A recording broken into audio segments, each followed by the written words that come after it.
From the city of brotherly love, Philadelphia, to around the globe.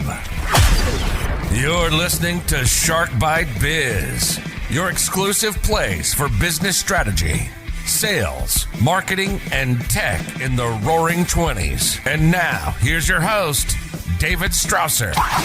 And you just arrived to the newest episode of Shark Bite Biz. I'm your sometimes glamorous, sometimes rockstar host wannabe, I guess. And this is your place to learn how to grow a business during complete global chaos. Nothing screams SEO like the title of this video. I'm sure you saw it. I'm sure you saw the podcast listening and you just had to click like, what the heck is this? I'm sorry, I am trying to grow this podcast, so I had to take full advantage of our guest name. That aside, though, first, please remember you can join the channel if you're watching us on YouTube for only $3 a month. You could become a baby shark and get some pretty cool, awesome perks. But if giving money through big tech is not your thing, don't worry, we got you covered. You can head on over to deadhousecoffee.com. Use code SHARK. You're going to get 20% off of your order, and you're going to get the freshest coffee available. I mean, this thing, as soon as you order it, it is roasted, sealed, and shipped within 24 hours to your house, okay? It can't get any fresher than that, and it's zombie themed. All you gotta do, deadhousecoffee.com, use code SHARK. You will get 20% off of your order, and all the proceeds directly support us producing the biggest and best show we possibly can.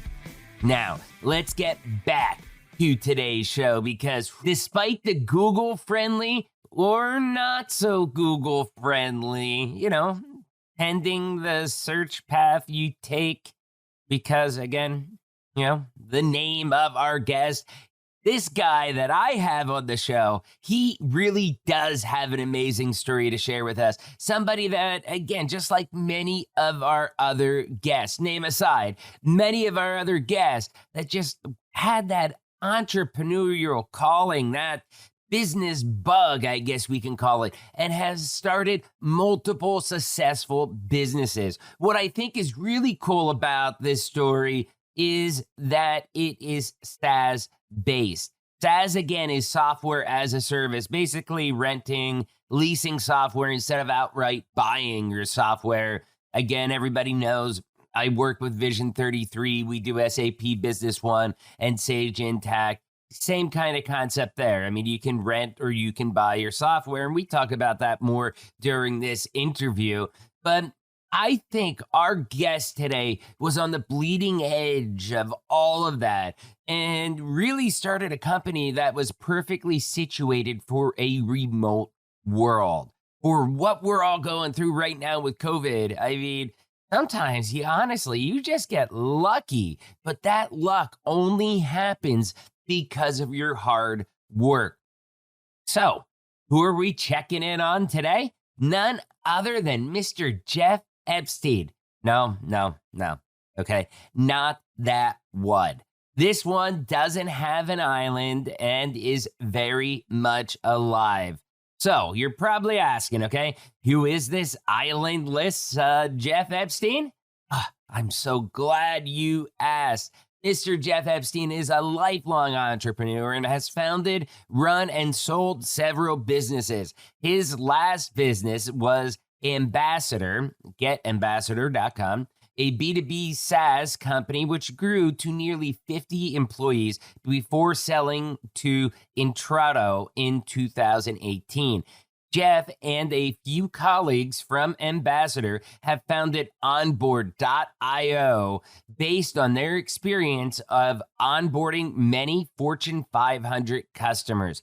Onboard solves a major pain for today's customer-driven organizations where there isn't many purpose-built software for the success department, and Onboard is focused specifically on onboarding and implementation teams. So, hey, why not? Let's hang around with Mr. Epstein. See what I did there? I promise. That was the last pun. No more. We're done. Let's bring him on in here. Business strategy. Jeff, welcome to Shark Bite Biz. You, my friend, you just became Shark Bait. Thanks for having me. Appreciate it. Yeah, no problem. No problem. So we got a tradition on the show. Very first question we ask you right out of the gate. It's a loaded one, man. I hope you're ready for this. Okay. What's your experience? What's your background? Where you been? Where are you going? Tell us, what makes Jeff Jeff? So yeah, it's a great question. Obviously, a lot to unpack, but sort of a lifelong entrepreneur. Started many companies, some successful, Wow. Some flops for sure. But I guess I flops. started. I'm sorry. What's that? Sorry. So you said you've had some flops, but were they really flops as far as you probably learned a lot from them flopping, though, of things not to do, right? Yeah, I'd like to think so. First company. It makes you feel better. Yeah. The first one was in college. It is actually online ordering from restaurants before all the big companies came out. I probably should have executed a little bit better. I learned that business was harder than an idea, maybe. Because it was a good idea a little bit early. After I went to law school, started another business in the poker space, affiliate business, which did quite well and led me to my previous company called Ambassador, which was a marketing technology company. And it was a SaaS, and that one did quite well, and certainly learned a ton in that space, and ended up selling it in 2018. And then afterwards started, got the band back together, so to speak, and started another business called Onboard, which was really based off all the lessons that we learned in terms of implementing customers onto our marketing technology. So this company is called onboard.io, and it's been a lot of fun. Definitely a different lens this time around, not scratching and clawing and living in my parents' basement. So that makes it a lot better. Right. And it is a SaaS company that you're doing. So this would be kind of like your second SaaS company in a row, right? Yes, exactly. Yep. I learned one of the things that I definitely learned was it's really nice to have recurring revenue, which you're seeing more and more. Predictable recurring revenue, because even if you lose one customer, yeah, it stinks. You lost a customer, but you have 99 more that are still paying the fee. So it's not going to kill your business overnight. The only thing that stinks, I think, for a SaaS business is when you're ramping up. It's a slower ramp up, because if you were selling perpetual type licensing for your business, you get that big bang satisfaction of a one-time payment, and you have your profitability right there. Whereas doing it through SaaS, I'm in the ERP world. With us, it's probably about a 30 to 36 month point to where it's like we make the same amount of money with SaaS as we would have if we sold perpetual license. So I don't know how it is in your world. No, it's a really good point. It certainly is. And this time around as well, it's a much lower price point. So previously we were 10,000 or more per year annual commitment. With Onboard, it's our average customer is probably $300 or $400 at most. And many a year or a month? A month. Okay. And so it's like you said, it's not big dollar amounts, but the nice part is they do stack up pretty quickly. Yeah. And they do tend to stay. Again, it depends on the product, but in this case, what's been really exciting is the companies have stuck around. So we've had almost no churn and we've only been live for about 6 months, but we've had almost no companies cancel, which is amazing. Oh yeah, no, that is totally amazing, because churn, even for established companies like my main company, Vision 33. Now you got to remember, our company went through a transition where everything used to be all perpetual. Only in the last few years, I think, has SaaS really become fashionable the way, because cash flow for companies too. It's like, hey, do you want to spend $150,000 buying licenses and still then having to pay for support and maintenance? Or would you rather, just pay for it and get upgrade, support, maintenance, all that wrapped into, a $4,000 a month payment instead? And nowadays, especially during COVID, everybody wants that. So it's been a trend for us where perpetual is going down, but then SaaS is shooting out the roof. And our churn rate for the first, I would say, year was pretty high. I mean, it was like 15 to 20%. And we were like, wow, okay, what are we doing wrong? How can we minimize that? And since then, I think we've got our churn down to lower than about 5%. And we have, roughly 2,000 plus customers. So that's pretty good, I think. That is really good. I mean, single digit annual churn is really solid, and I think what I found and what makes selling software challenging with churn is that at a certain point, the numbers get so large. If you're doing, let's say, $10 million a year in revenue, if you're losing $2 or $3 million a year in churn, then you have to sell 5 or 6 million to actually grow. And so as, sort of with, as the numbers get larger, if the percentage churn stays constant, then you're just having to sell so many new customers. And that is such an excellent point, because I mean, yeah, if you're selling 10 and you lose 30% the churn, then you're down to 7 million a year revenue. And to actually have year over year growth, you've got to sell 3 million right out of the gate in order to get where you were the year before. Exactly. And for most companies, that becomes a big problem, and you see a lot of companies grow to a couple million pretty quickly.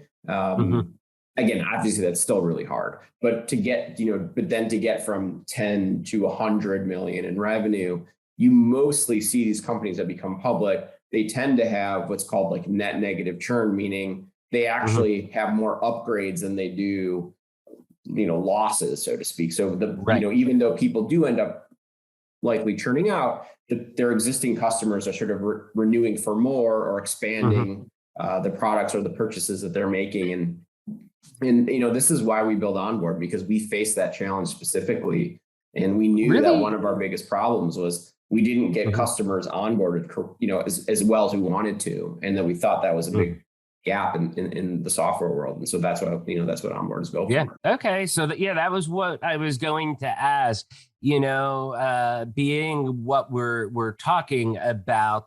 If you wanted to kind of give a high level overview as far as what onboard.io is. So that way, I think it adds value as far as giving context of what you do for the greater discussion, especially because then it like the SaaS aspect of it or the churn of it kind of make more sense. I think if you kind of gave an overview. Sure. And so for context, software, as you mentioned, subscription software especially is a relatively new, it's a relatively new industry. In the last, let's say, decade or so, you've seen an emergence of these software companies, obviously Salesforce being the big one, and then all these other companies filling in all of these gaps, across all of the types of job functions that there are. I think Salesforce, and there's another company that I think people overlook with SaaS, but I think SaaS really started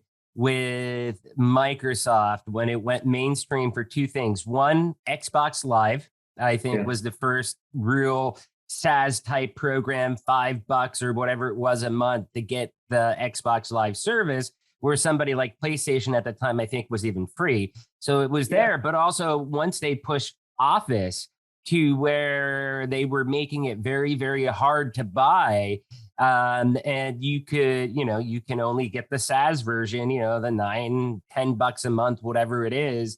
That's, I think, really what pushed it into the consumer lives, those two moves. But on the corporate side of things, I think it was, again, Microsoft with Office, but also Salesforce that really drove the SaaS for your business as an actual model. Yeah, that's a good point. And Microsoft has really changed the game with making it seemingly reasonable $10 a month for Office, where I remember, at least, in years past thinking, oh, $200 for these software tools. That's really annoying. I mean, it's way more annoying if you don't have $400. I mean, look at how much Adobe used to cost.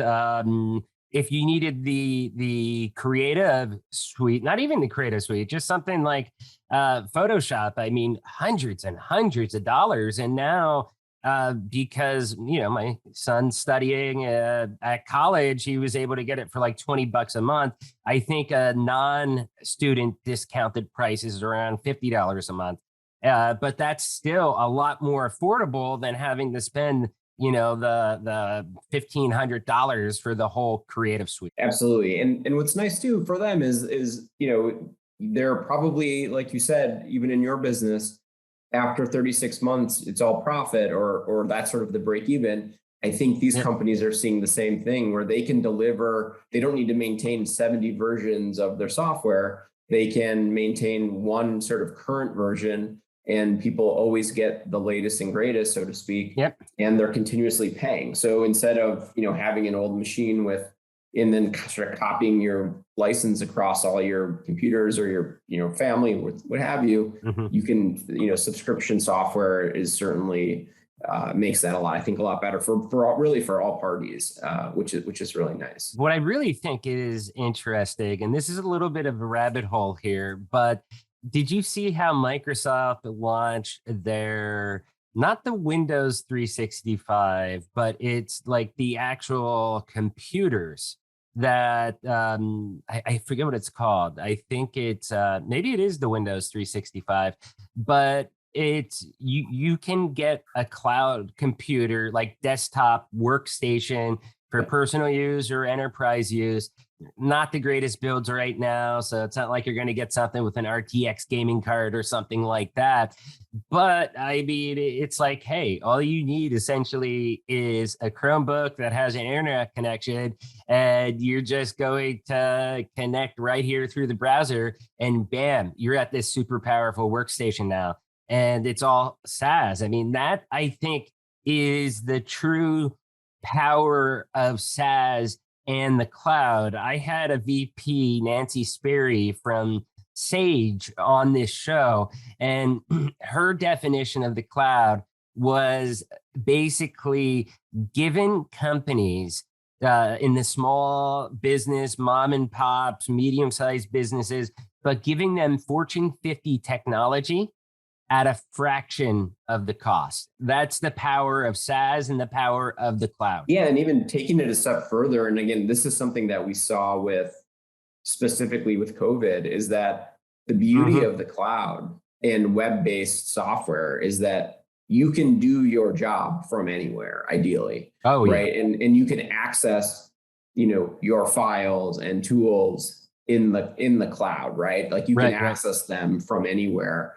Assuming I don't know if you can tell, but I'm actually at the beach right now. Okay, so am I. So am I. This is a great background. Yeah. But no, I think you're totally right. And the cloud really enables businesses and people to work from anywhere. I have an article that should be coming out maybe in about 5-6 weeks on Forbes.com that is discussing the modern workplace. And for working professionals, the 9-to-5 is outdated. It's a deliverable based environment that is non-office centric, that is work where you please. Now, I think the big battle is, and we've seen a lot of articles about this coming out lately, is, okay, well, what about salaries? We were paying you X amount of dollars because you were based in New York. Now that you're not in New York City, you're not worth as much, so we're going to pay you less. I think that's the next battle and the next step of the frontier that employees and employers have to work out with this virtual or hybrid work environment? Yeah, that is also a great point. And ultimately, I think what we'll see is, if I had to guess, as there's still quite a bit of demand, it's probably more demand than supply of knowledge workers. They're going to be able to demand a higher salary. And then as, especially right now with the market the way it is, if that, the economy changes and we go through slower times, I think you'll see sort of a reversion back to, probably lower salaries. But yeah, the modern knowledge worker to me has a lot more leverage than ever before. And I mean, I think that's a good thing.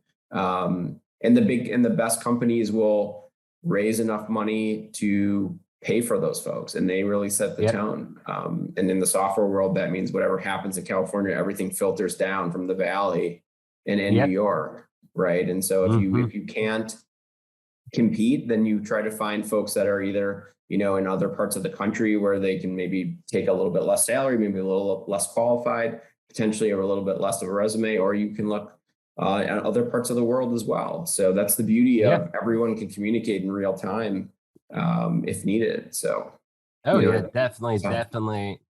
So one of the questions that I have for you is, we were kind of touching on this point a little bit earlier on, but churn, customer service is a huge part of churn, and having no churn or minimizing your churn. What makes a great customer success team, and how did you kind of go out and build one? Yeah, and to answer the question, I mean, one of the things that we spent a lot of time thinking about was, as you mentioned, for the last decade or so, we've seen more and more software, we've seen more and more tools available for people and for teams. And personally, I think my philosophy is a lot of software has become pretty commoditized, meaning there's lots of tools that do essentially the same thing. And the reason why me as a business owner, why I'm going to choose one software versus another software has to come down to some, only a few key distinctions, and they're not probably going to be features, right? Because anyone can build anything. So oftentimes I would also say, so look, okay, coming from the software world, I would say that there's one other thing in there that you're missing, and that is, okay, so in my world, with SAP Business One, Sage Intacct, we'll compete against Microsoft, we'll compete against Oracle with NetSuite, top tier products. And it's true that they, some things we might do better, some things they may do better, but it's mostly the same. I would like to say that one of the biggest differentiators is also the sales rep, as far as building not just the sales rep, but all the experts that are around the sales rep that makes that success possible. Because that's given the customer the warm and fuzzies to where it's like, okay, yeah, they're 10% more than NetSuite, but I really think David and his team is going to take care of us. I think we're going to be in better hands. And that's how I think you kind of sell the deal there. Yeah, absolutely. And so what I would call that, and I agree, is something like a customer-centric business, right? Where it's not just about, we built it and we know people will come, right? Like, I think like the modern tech software company specifically, they need to focus on what's best for the customer. And it's also why you're seeing many of like business enterprise software working and being delivered much like Xbox Live or other, right, consumer, which selling to a consumer is actually much harder in many cases, right? It has to work for every individual, people maybe that aren't as savvy or don't. So and this is not a philosophy that I've made up by any means, right? This is something that's been pretty, written about for years now. It's really the consumerization of software, meaning that, again, that software is going to be for enterprises and business users is going to be as easy as it would be for, mom and pop, so to speak. And definitely. And taking that a step further, you're thinking, we're thinking, well, the companies that are focusing on the customer outcomes the most are going to be the most successful. And then even taking that, one more step further, it's how is your success department, how are you measuring them? How are you thinking about them as an integral part of your company? And I think for a long time, everyone celebrated in technology, everyone celebrated the engineers, and then everyone celebrated the salespeople, and the rest of the folks were sort of the second-class citizens in many companies. Right. And we're starting to see a shift, in my opinion, and it's sort of the rise of the consumer, of the customer-driven organization, where these success teams are really becoming critically important to customer retention, as we're talking about, which is the opposite of churn. And therefore, you keep your customers longer, companies become more profitable. So that, I think, is a new paradigm. I totally agree with that. I agree with that. I think you've hit that on the head. With our company, for example, one of the ways that we started lowering our churn is we found out that, hey, customers feel like they're not getting the value from Vision 33. So in turn, what we did was, you got to remember, when you're doing an ERP implementation, this is like a full body transplant. It is painful. It is frustrating. It is friction, because you're doing this, like if you're the customer, you have your normal, day-to-day job that you've got to do. And then on top of that, you have to put in extra work to kind of help get this system built and tested to make sure that it works, which hopefully will make your job easier afterwards. But during that time period, it's hard. So what we ended up doing was, like, we have a service excellency team. And that's what we use to train our professional services consultants, to teach them tricks, things like that, things that can make it easier for the customer. And that way, we're kind of like the pain medicine during that really painful process, to try to make it as painless as possible for them. And hopefully then, when it's all said and done, they're like, wow, that was a lot of hard work. Thank God it's done. Wow, this is amazing. They're blown away with how everything has turned out when it's over with.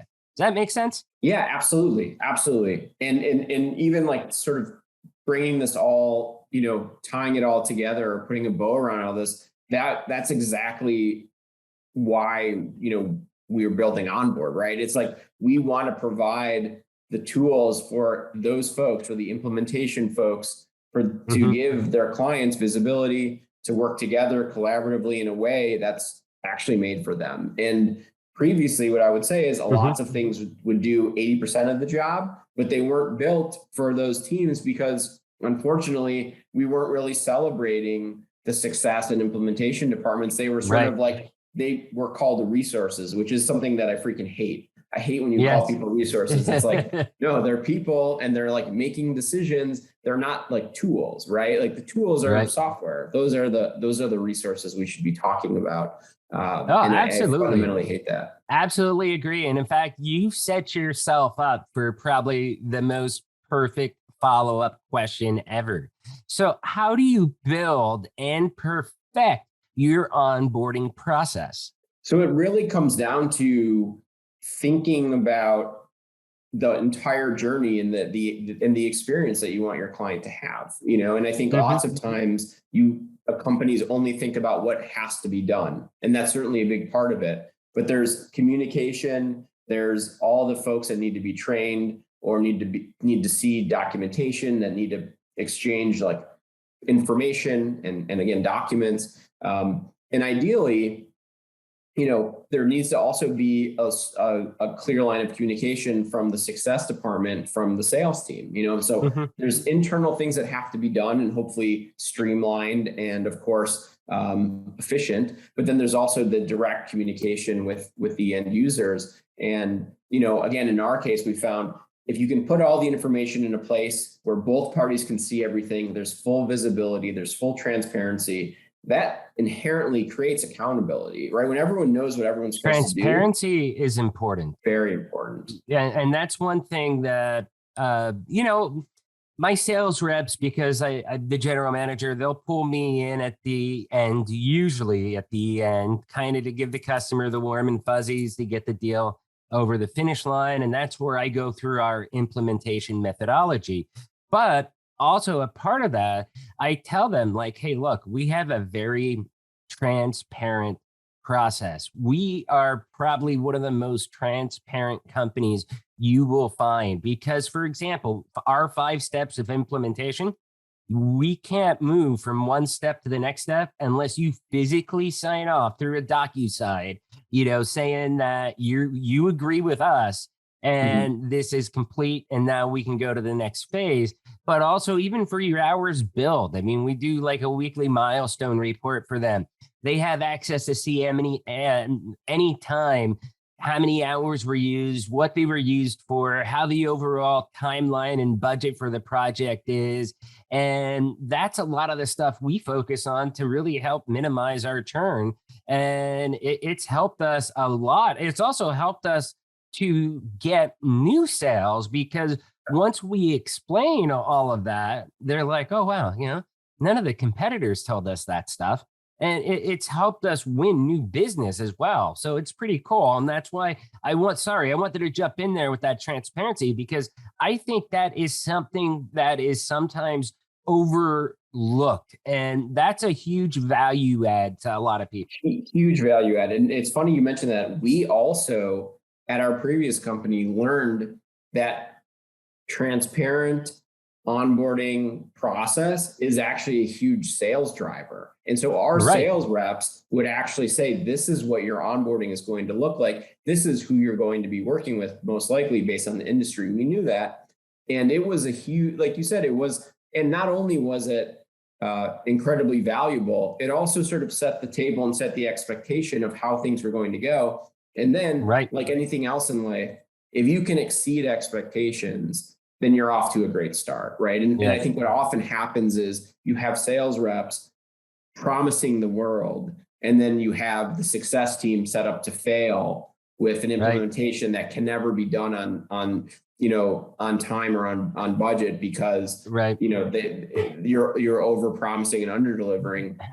And with transparency, you don't have to do that. And I think ideally, that's exactly why they bring me in to the finish of the deal, because ultimately it's my head on the chopping block to make sure that this customer gets up live running on time, on budget, hopefully under budget and faster, but it's my job, my head. So I'm not going to be the yes man that you would expect that the sales rep is. And that's also why we have a very clear line divided by, okay, you're the sales rep, but you're not pre-sale. So the technical questions, even though you know the answers, you want pre-sales to do it, or you want your other subject matter expert to do it. Because if they hear it from the sales guy, you're just going to be that, yes, we could do it.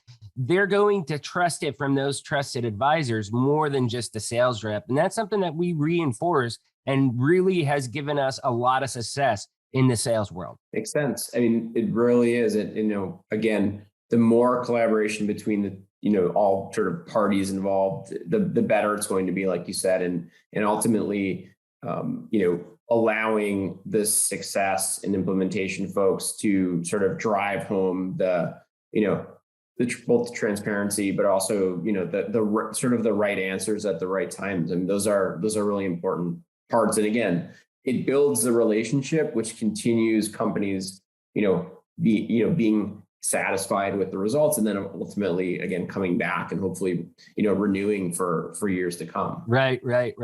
So, we do only have a couple more minutes left, and I think there is one question that I would really like to ask you. And when you said this during your introduction, I kind of called you out on it right then and there, as far as having the flops and if you've learned from that. But, hindsight is 2020, as the saying goes. So what kind of lessons have you learned really going into your not only your second startup, but your second SaaS startup right off the bat? Yeah, the biggest lessons for me is as a founder, you really there's no substitute for sort of doing the work, in my opinion. Lots of people want to be a business owner and they think it's a glamorous job, or that it means that you get to not have to do anything. You can tell people what to do. The reality is you should in the beginning, and this doesn't last forever. But until the business is sort of stood up or the product is stood up, you probably need to know the most about everything. And that's going to change. And when it does, it becomes a business, which I would consider, bigger than a product. And then when after it becomes a business and it sort of can stand up as a business and maybe you're making some money, then you become a company.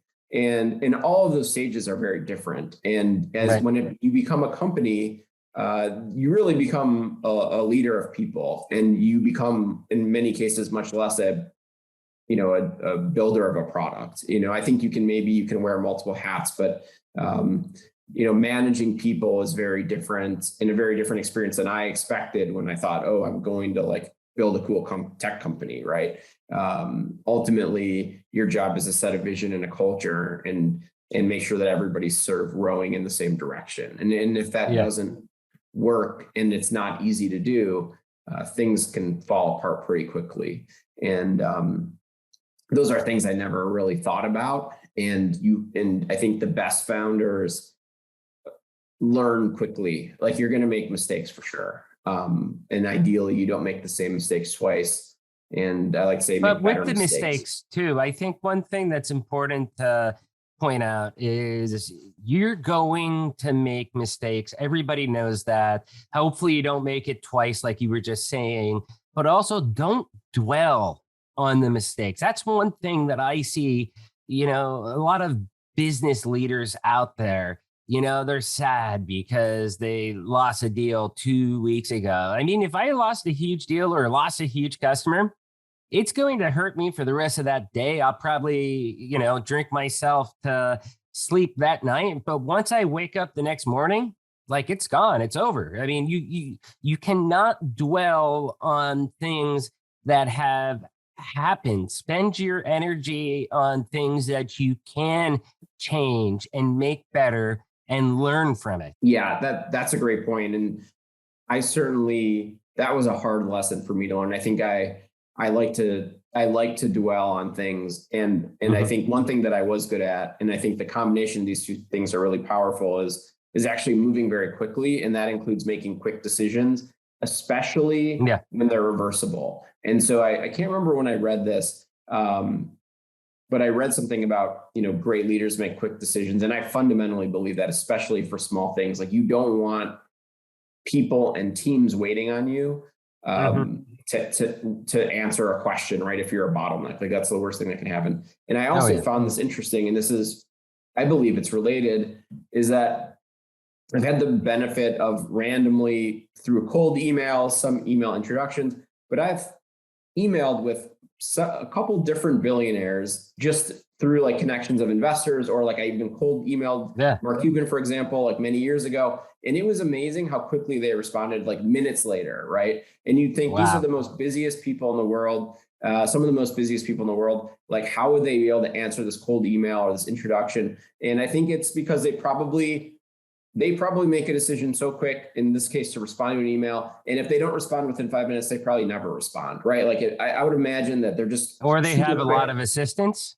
Maybe, but I mean, these are, I think, are direct. And I've heard this from many people, and I've seen this type of behavior across other tech companies that I've worked with, where, especially if you're dealing with CEOs or founders, listen, oftentimes they're so busy, and they, like you said, they may have many assistants, but I think when they are going to make a decision, it's very quick, it's to the point.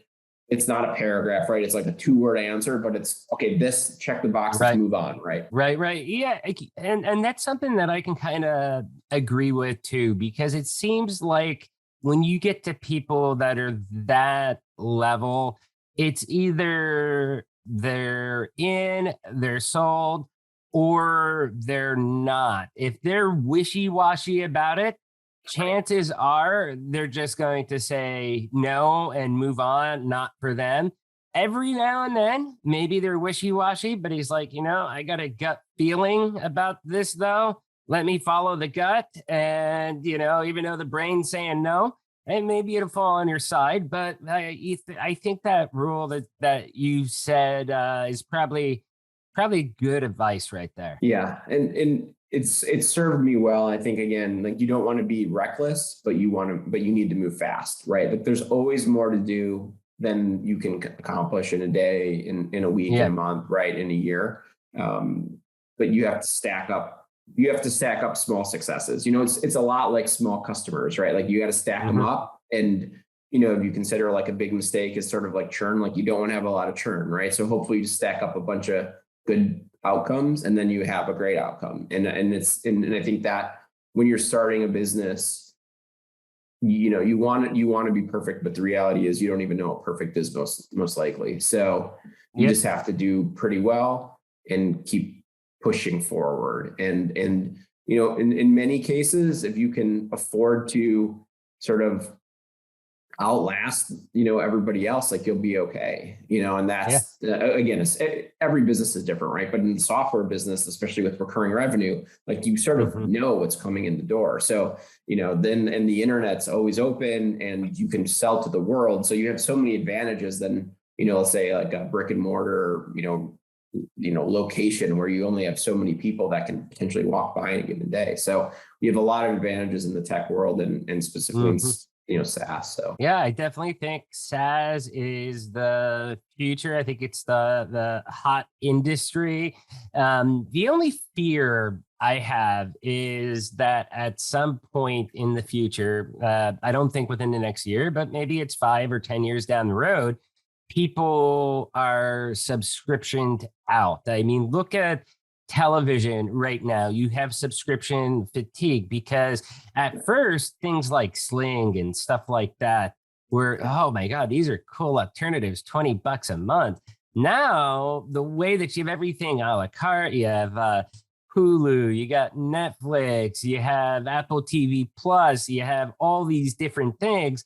And I just literally Disney Plus or whatever it's called, and we don't have cable at the house, but we ended up getting YouTube TV, which honestly, for me, it kind of blew my mind, because I was like, why couldn't cable or even Verizon that uses fiber optics, why could they have not done what YouTube did with YouTube TV? It seems like the natural evolution of how things should have been, but whatever, that's another story, but you see it in this marketplace where, people, a lot of times, me included, I'm spending more with the a la carte channels right now than I was with our previous TV subscription.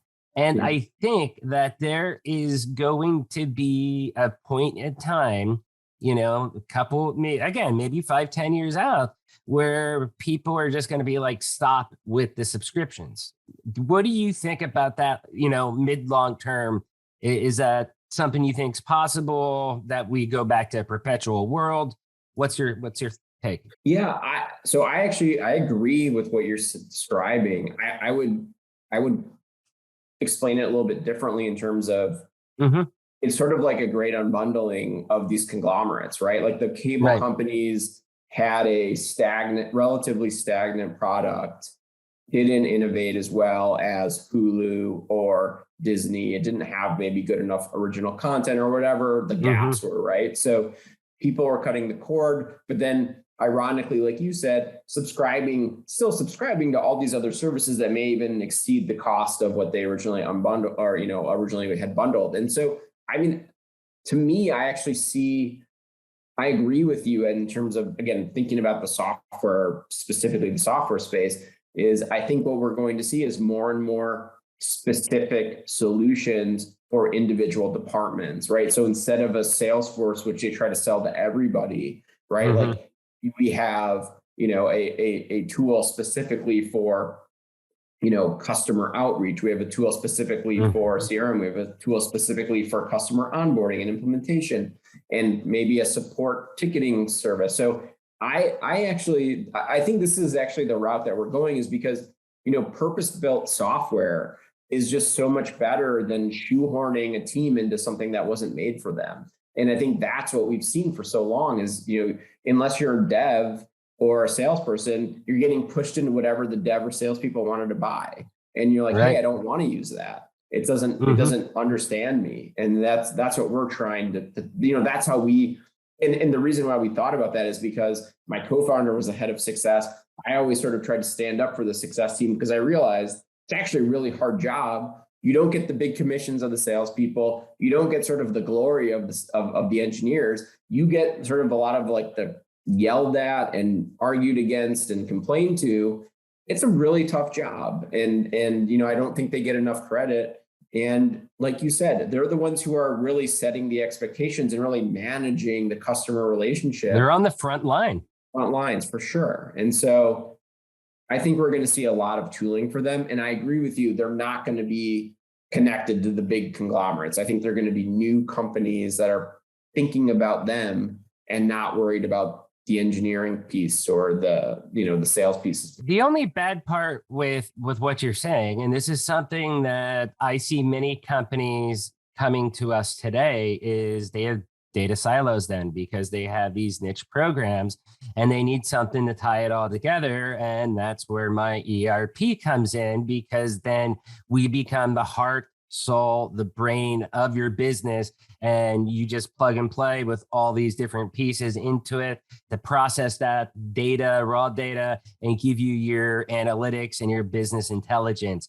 But hey, this has been amazing. I want to ask you, where can people digitally stalk you online? Yeah, so Twitter at Jeff_Epstein, LinkedIn. My company Onboard is onboard.io if you want to check us out. So one of those places you can certainly find me feel free to reach out. I'm excited to talk to anyone who's interested. Yeah, a very easily Googleable name. It, it'll populate itself right there for you. Yeah, go down a couple of pages though, okay? Yeah, a couple of pages. Exactly. But Jeff, hey, this has been amazing. I hope you had fun, man. I did. Thanks, David. That was really great. And, I love your takes because I think, again, they're you're right on and agree totally with the integration pieces of connectivity of software tools. They need to sort of live in one home ultimately at the end of the day in terms of like analytics wise. Yeah. So your company's been alive for about 6 months. Let's get you back on next year to do a year check-in, and let's see if that churn rate is still 0. That'd be awesome. Would love to do it. Absolutely. Awesome. Thanks, Jeff. Take care. Thanks. Wow, that was such an awesome chat with Jeff, right? First, you all know the routine. If you found this interview helpful, if it sparked those warm and fuzzies, do me a favor, hit that like button, smash that subscribe button. But if you really want to help us out, okay, Shark Bite Biz is the best kept secret out there in the world of business. Share this video out, share this audio podcast out, share it to your networks, your friends, your colleagues, anybody that you think that would get value off of hearing such an awesome story from somebody like Jeff Epstein. I would love nothing more than onboard.io and Shark Bite Biz out there trending. Now let's get back to our rockstar guest, Jeff Epstein. Like I said during the intro, Jeff has been in the front of the, I guess you could say the bleeding edge technological curve. And I think during the Great Recession, like a little bit over a decade ago or whatever it was, companies like Salesforce were very successful because they allowed companies to get SaaS instead of having to do a big, huge, large one-time payment for software. You were able to pay for it monthly. You could resize, you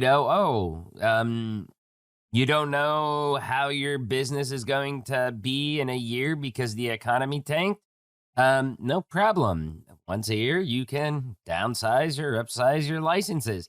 They allowed flexibility like in a way that's never really been seen before. I mean, Microsoft, SAP, Sage, a lot of the big major ERP players weren't actually allowing that type of flexibility. And, Salesforce was a disruptor. They did it. They did it with SaaS payments, and it worked very well. Now, why that helped in the enterprise space, in the small to mid-sized business world, it did take a few more years to really catch on and move to be, I think, a daily part of our lives, to be honest. Jeff, between getambassador.com and onboard.io has really been, again, ahead of that curve. And that's pretty cool. Honestly, one day, I'd really love to be able to be ahead of that curve myself like he has been. Timing is everything in business, and especially with something like onboard.io. I mean, I think he's hit the nail on the head. You couldn't ask for better timing than what he has right now. So again, right now we're onboarding customers. Everybody's onboarding customers. If, you're doing the right thing and actually closing deals. Yeah, but if you're a professional services organization like myself with Vision 33, you are probably mostly onboarding customers remotely right now. It's probably on-site type visits as minimal as possible. And while my organization has been doing that for many, many, many years, onboarding clients remotely and doing it successfully, that is not the case for many companies out there. During COVID, that was really highlighted as many businesses struggled with, okay, I sold this deal. Now what? We can't go on site. We can't do this. We can't do that. What do we do? How do we onboard? How do we, I view that professional service companies, they're selling contracts that are essentially growth partnerships. I mean, yeah, you're selling a service, but your job is to help them grow in some way, shape, or form. Mine is through business processes, for example. And you have to be able to kind of give them that value. But two of the core components is trust and transparency. And without trust and transparency, you're going to have a failed relationship. And that's where it comes back to onboarding clients and having something in place that gives that trust and transparency from the get-go is critical for success.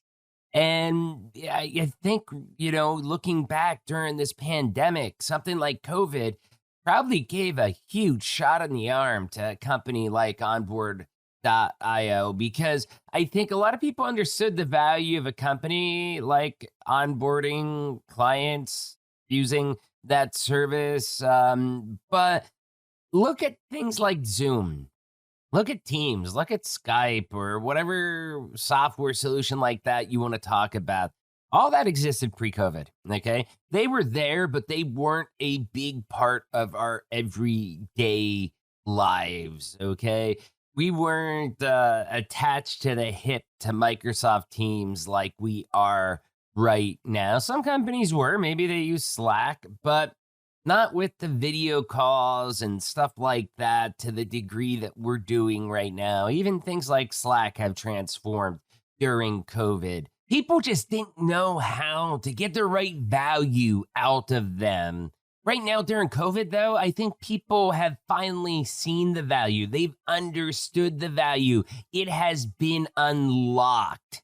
And using these types of programs are actually critical for success.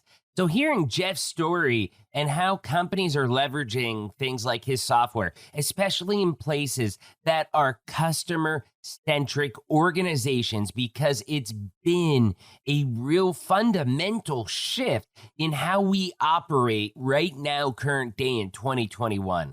Okay, it's been amazing. I love hearing this story. This is an amazing story, Jeff. Hey, and thank you for letting me take some jabs with the name and then having some fun. Really appreciated you coming on. Again, love chatting with you. Please make sure you check out onboard.io. Question of the day: how do you onboard customers pre-COVID versus right now? Leave a comment down below on YouTube or on your podcast network. Do you want to be on the show? Real simple solution.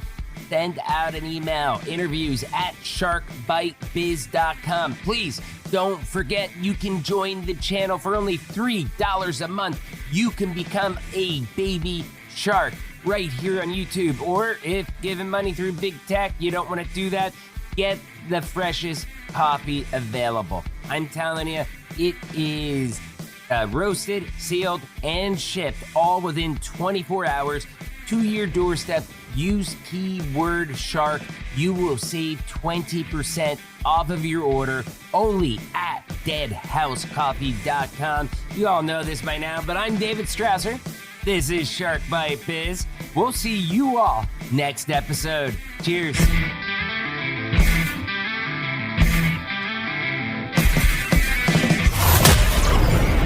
Thank you for listening to Shark Bite Biz.